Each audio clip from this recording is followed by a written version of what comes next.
What's brappin', sled addicts? We're still in Mike's garage here, bringing you the final video for the season.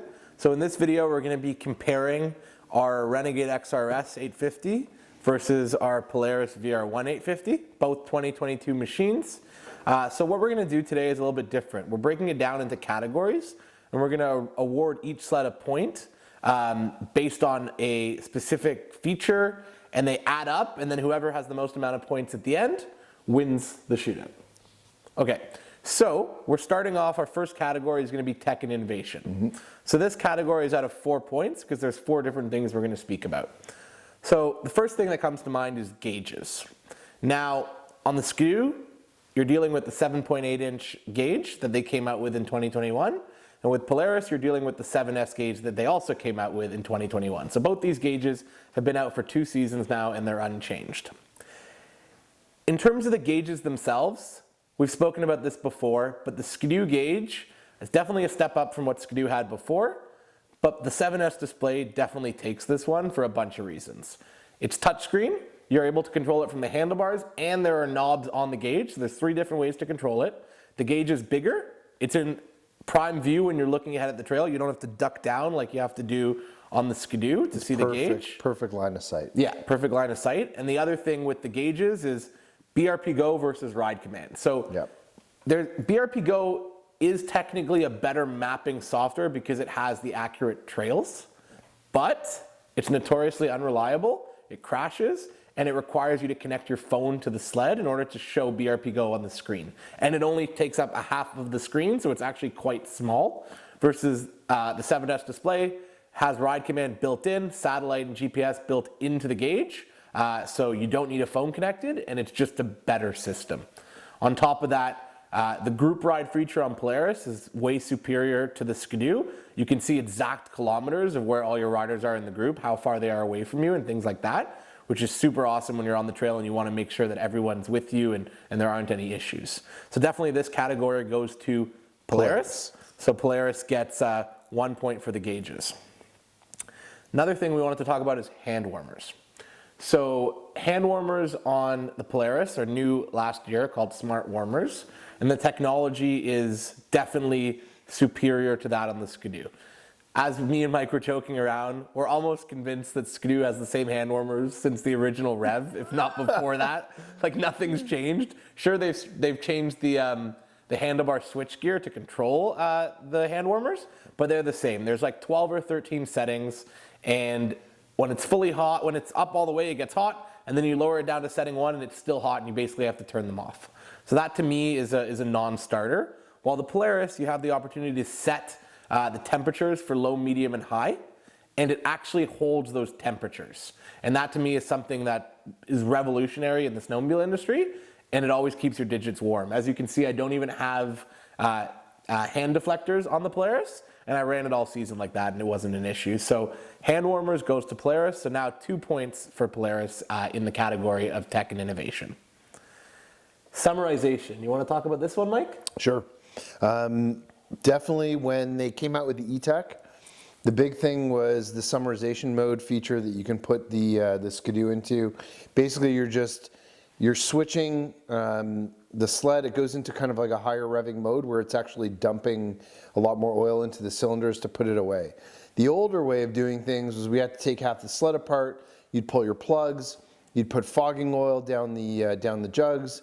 You'd put it together, you pull it a couple of times, it's a bit of a process to do it. So I think, when it comes to the whole summarization procedure that's available on the E-Tech sleds. They do it for you. They fog themselves, and that to me is... It's a no-brainer. Yeah, it's a no-brainer. It's a no-brainer, and it just makes life really easy when you're going to put them away. So for that, we're going to give them the point to Skidoo. Yeah. Now lights. So as you all know, 2023 Skidoos are now finally coming with LED lights, but right now we're talking about 2022 machines. And the Skidoos, yes, we have LED headlights that we added on, but to be fair, we have to compare stock to stock. Skidoos come with halogen lights, and Polaris comes with a new LED panel. Polaris lights are better. 100%. Off the bat, stock form, they're brighter, And so the point goes to Polaris for the lights. I also love the look of those. Yeah, the panel looks super cool. The panel looks really cool on the VR1. So yeah, they did a good job. So overall, the Polaris got 3 points in the tech and innovation category, and the Skidoo got 1 point. Oh, wow! All right, so the next category that we're looking at is engine performance. This category we broke down into 7 different subcategories. It'll be worth 7 points.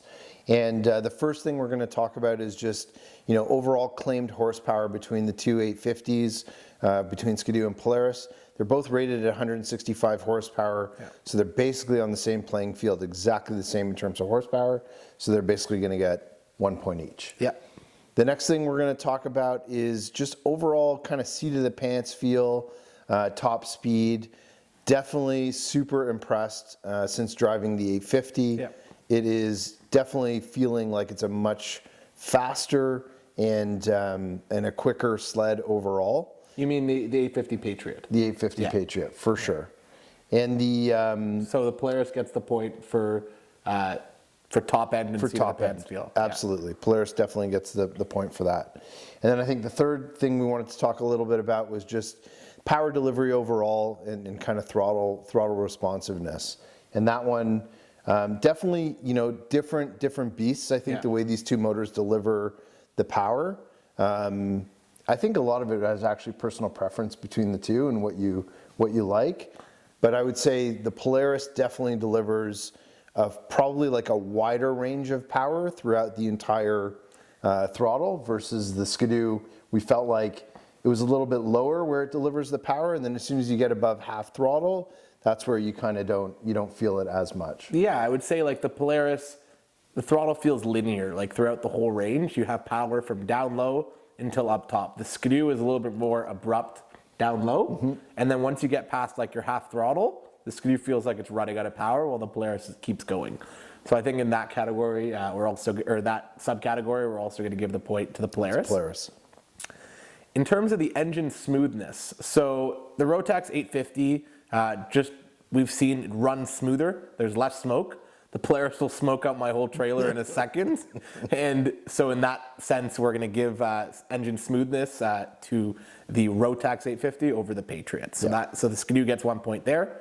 In terms of starting, Skidoos, it's like comparing a Porsche and a Camaro. The Porsche starts up right away, hit the button, starts up right away. The Polaris, on the other hand, a lot of times it won't start the first time. You'll get that ball bearing type grinding sound, and then you'll turn the key again and it starts up. So in that case, we're also giving the point to the Skidoo.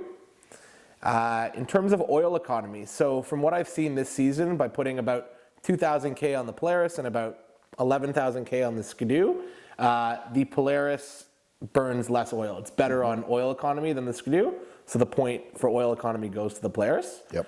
In terms of fuel economy, both sleds are very much the same. I didn't notice anything drastically different. I don't have specific numbers to give you guys, but from what I could see, both sleds took roughly the same liters at the gas station. So both sleds get the point for fuel economy. So in the category of engine performance, Polaris ended off with 5 points and Skidoo ended off with 4 points. Oh, wow! All right, guys, so the next category Jesse and I looked at and talked a lot about was just rider positioning on both of these sleds. And basically what we've done is we've broken this down into 4 subcategories that we're going to cover with you. So the first thing is just overall seating position on the Polaris versus the Skidoo. We found, just some of the things that were different for us were that on the Polaris, you really feel like you're sitting up and over the sled more than you do when you're sitting on the Gen 4 chassis. For me, the one thing I didn't like with the Polaris is I always felt like my knees were constantly basically hitting the plastic the entire time I'm riding the sled. So you're up on the gas tank, you're riding hard through corners, those knees are always going to be hitting the front of the sled. So on the Skidoo, we feel like we're sort of in the sled a little bit more. Yeah. And so for us, we certainly kind of prefer the position of the Skidoo against the Polaris. So for that one, we're going to give the point to Skidoo. So the second subcategory we were talking a lot about was just our feet and how they were positioned on the sled. The one thing that was really cool with Skidoo was when they came out with the open toe holds. We weren't sure how we were going to like it or how we felt about it. You're always used to being closed and sort of locked in with your boots. Yeah. The Skidoo, when that came available on the Gen 4s and you're taking corners, you're kicking your feet out, you have a lot more maneuverability on the sled, just being able to push your toes out. So on the Polaris, it's a little more old school like the sleds used to be, where it's a little bit more contained in the toe hold area. So for that reason, again, we kind of prefer being able to sort of hang it all out on the Skidoo. And I think in that category, we're definitely giving that one to Skidoo. Yep. And then in terms of knee positioning, so what I found is on the Polaris, when you're sitting and your feet are in the toe holds, my shins get pinched on the side panel, and my knees don't actually make contact with my knee pads. So that's what I found versus the Skidoo. When you're sitting there and your feet are all the way in, your knees are nicely pressed against the knee pads. So for me, I find the knee positioning much more comfortable in the Skidoo. So Skidoo is also going to get the point for knee positioning. The last subcategory in the category of rider positioning is seat comfort. Now, we spoke about this a lot in our review on the VR1. Mm-hmm. The seat that it came with, again, we're comparing it stock to stock, the seat was stiffer. It was a lot stiffer. I rode it in Cochrane the first day. I found it way too stiff. My butt was sore at the end of the day. Yeah. And at the end of the day, when I'm riding for long days and high mileage, that seat is way more comfortable. So the points also going to go to Skidoo for the seat positioning and the seat comfort. So in this category of rider positioning, out of the 4 points, all 4 are being awarded to the Skidoo. Oh, wow. All right, guys, so for this category, we are talking about front end handling. So this is a great category. We've broken it down into 3 subcategories. The first one we're going to talk a little bit about is bite. The second one we're going to talk about is cornering, and then the last one we're going to talk about is just overall balance between these sleds. Out of the box, again, we're talking stock to stock without doing any modifications to the sleds for carbides or anything like that. The Skidoos are known to be heavier steering, okay? Now, the heavier steering does give you really good bite. So for that, we definitely, are used to that and prefer that. So for the case of bite, we're gonna go with Skidoo. Yeah. In the case of like lighter steering, but really great cornering, that's what you're getting on the VR1, and certainly something that we came to appreciate. Everybody talks about Polaris and how good their front end is. I would say overall, definitely we like the cornering and kind of the overall front end feel, and just the lightness of the steering out of the box on the VR1. So in that case, we're going to give the point to the VR1. And then I think in terms of the balance, which is our last subcategory here, there has to be a balance between light steering, but at the same time good bite. And I think while the Skidoo has great bite, the steering is really heavy, and while the Polaris has lighter steering, it still has decent bite. So I would say in this case, in terms of the balance, we're going to give the point to Polaris. So overall, Polaris got 2 points in the front end handling category, and Skidoo got 1 point. Oh, wow. Okay, so our next category is overall suspension. And we're breaking this down into 3 subcategories: front suspension, rear suspension, and transfer. So in terms of the front suspension, both sleds have compression adjustable shocks. These have the Walker Evans Velocity shocks, and the Skidoo has the KYB Pro 36s up front.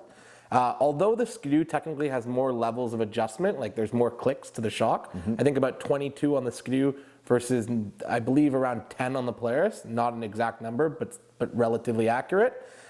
Even though there is a little bit of difference in terms of your actual level of rider compliance, in terms of having the sled perform in the bumps or in the rough trail like you want, both sleds achieve very similar results. So in that case, in terms of the front end, we're going to give 1 point to both the XRS and the VR1. In terms of rear suspension, shocks are also very similar. Same level of adjustability versus the front. So the Skidoo has more adjustment than the Polaris, but you can achieve similar results. But the R-Motion rear skid, in our opinion, handles better than the Pro CC rear skid in the VR1. 100%. Now what I mean by that, in the big bumps, both sleds handle similar. Where the difference lies is in the stutters. The XRS, the R-Motion skid, just absolutely annihilates the stutters. You hardly even feel it, versus the VR1, you still feel a little bit of chatter. So in that case, in terms of rear suspension, we're going to give the point to the XRS. So the last subcategory that we looked at is going to be transfer. And so transfer is really important for corner to corner, getting good hookup, getting good launches. And that's really a combination of both front and back working together. Yeah. And I think one of the things that we really love about Polaris is how well these sleds transfer.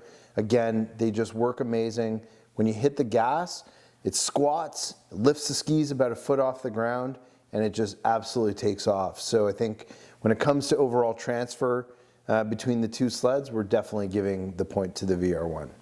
So in this situation, we actually have both sleds tied. Both sleds got 2 points in this category.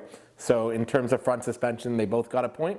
In terms of rear, the Skidoo took over. And in terms of transfer, the Polaris won. Tie game! What the hell? Okay, so our next category is accessories. And our first subcategory is going to be link accessories versus Polaris's lock and ride accessories. Now Polaris has come a long way, and they've developed all kinds of different bags for riding with to attach to your tunnel. But Link is definitely, BRP's Link lineup is definitely the leader in the industry. We have, Link has all kinds of different bags, way more than the Polaris offers. And even more than that, Link offers a jerry can that everyone uses, a fuel caddy. They actually offer 3 different types of fuel caddies, and Polaris still does not actually offer a fuel caddy. So in that situation, we're going to be giving the point to the XRS, to Link. Also, another accessory that Skidoo has, that Polaris has not come out with anything similar to, is E-Link. And even though it is a Link accessory, I'm going to have it in its own category because of how unique it is. Now, this accessory allows you to have your key and your visor plug on the same cord. So it means when you're getting on and off your sled, you have one cord you got to plug in and unplug. That to me is huge. It makes it just easier to get on and off your sled. While on the Polaris, you kind of got to unplug your visor cord and take off your key. Again, not a huge deal, but it is still a difference, and it's worth noting. So in terms of that, we're giving the point to the XRS. Definitely. Yeah. All right, so the last category was changing windshields. And this is a big one because as you go on different types of trips and rides, you're going to sometimes be swapping from the bigger windshields to the smaller windshields. So I've actually been running 3 different windshields this year. And just the ease of swapping the windshields on the Skidoo with the grommet style, you don't need any tools. On the Polaris, if you want to take off the windshield, you're basically, they use the push pin style where you need a flathead screwdriver to actually get at the pin, pull it out, and it's 2 pieces. You want to make sure you don't lose them. So in order to actually switch the windshields on the Polaris, it's a little bit harder. So in this case, we definitely love the design that the Gen 4s have, and we're going to go with the grommet style windshield changes for the Skidoo. Yeah, so in this category overall, it was out of 3 points, and we've awarded all 3 points to the XRS. Oh, wow! All right, guys, so the next category that we are talking about, one of my favorite categories because I spend a lot of time wrenching, is going to be maintenance and wrenching. And a couple of the subcategories that we're looking at is basically hood removal and access to the engine area, changing spark plugs, and then gear case oil changes as well. So in the first subcategory for hood removal, the Polaris is actually super easy. It just, you twist it off. There's only one cable connection underneath the hood, and then it basically just pulls up and it's off. Yeah, there's just those 2 twist-off connections at the front, and then just that one connection for the gauge, and the whole thing comes right off. When you get into the Skidoo, you basically need to remove 8 different Torx bolts. Yeah. Then you have to basically loosen off the air vent, and then there's a whole pile of different wiring harness connections that you need to take off in order to actually lift the hood off. So in that category, definitely 100% the points going to the VR1. All right, so for changing spark plugs, which honestly we really haven't even done, these sleds last really long time and you get a lot of miles out of the spark plugs, but it's definitely easier to get to the plugs on the Polaris than it is, and you've probably heard or experienced it yourself, getting to the plugs on the 850 Skidoo is really, really hard. Yeah. So in that case, we're going to give the award, the point to the Polaris. The last one, and this is a special category for any of you guys that are doing your own gear case oil changes. Years ago, Skidoo started with a plug underneath the chain case oil. Then they moved away from it, and you had to actually crack the case open in order to actually get the oil out. Yeah. Or you could alternatively figure out a way to take a pump and extract the oil. Yeah. So they came back to that a couple of years ago with the Gen 4. They've got a really easy way to pull the plugs. There's 2 plugs that you're basically pulling on the 850 Skidoo in order to do your chain case oil change. Yeah, you're basically just pulling out the nut underneath, and then the oil drains out, and then it's basically just one grommet style plug that you pull out here and you fill it, and it's just super easy, like under 5 minutes and you're done. 5-minute oil changes, gear case oil changes, we love it. On the Polaris, it's still the old school style where you got to take a whole bunch of stuff apart. You have to take the battery holder out. It takes a lot to get to the bolts around the case, crack the case with a screwdriver, and let it all drain out. So in that case, and it's a huge pain, it takes a lot longer to do on the Polaris. We're definitely giving the points to Skidoo. Yeah, and in that case, because of the oil change, and because how much better it is to do on the Skidoo, and it's really something you have to do often. Like, it should be done every 1,000 or so K, for sure at the beginning of your season after the first 500 K or so, and at the end, 100%. And it's a huge pain on the Polaris, so we're actually going to be awarding the Skidoo 2 points for that. I agree. 100%. Yeah. It's time. And I will say also, like, Polaris and Arctic Cat are very similar in that sense. I used to have to take the Arctic Cat apart. I'd have half the sled apart in order to change the gear case oil. So, you know, for Polaris, if you're listening or watching out there, please just make it easy for us. We just need a plug underneath. It's that simple. Yeah. So in that case, I think the overall breakdown is, what's the overall breakdown for each sled? We did basically 2 for Polaris and 2 for Skidoo. So they're tied. So they're basically tied in this category. Tie game! What the hell? Okay, so the last category that we have to compare these 2 sleds is overall fun factor. And me and Mike argued about this for a while. In terms of the fun factor, both sleds are fun sleds, obviously. We both love them, we'll ride them all day long, no issues. But in this case, we have to say that the edge for fun factor goes to the Polaris for a couple of reasons. One, you have more transfer, your skis lift, so it's just more fun in that sense. And there's also better traction, the sled hooks up better. So fun factor doesn't mean that I would rather ride the VR1 all day than the XRS. Quite frankly, me personally, I would choose to ride the XRS on the longer days, just because I'm more used to it and I find it more comfortable in terms of the seating position and the stuff like that, which we discussed. But if I'm going to take out a sled for a half-an-hour ride, it's that sled every day, just because I find it more fun. Definitely. Lifting the skis on this thing, the way it, you know, the traction corner to corner, those things make this a really fun sled to ride. I remember when we first got on it, and I couldn't believe you hit the gas and like your skis are in the air for as long as you want. Yeah. And which is, I mean, that's fun factor, right? So definitely the VR1 is a fun sled to ride for sure. Yeah, so the 1 point for fun factor goes to the Polaris. Oh, wow! Okay, so to summarize all the categories after we just went through it, so tech and innovation was given to Polaris with 3 points versus Skidoo that got 1 point.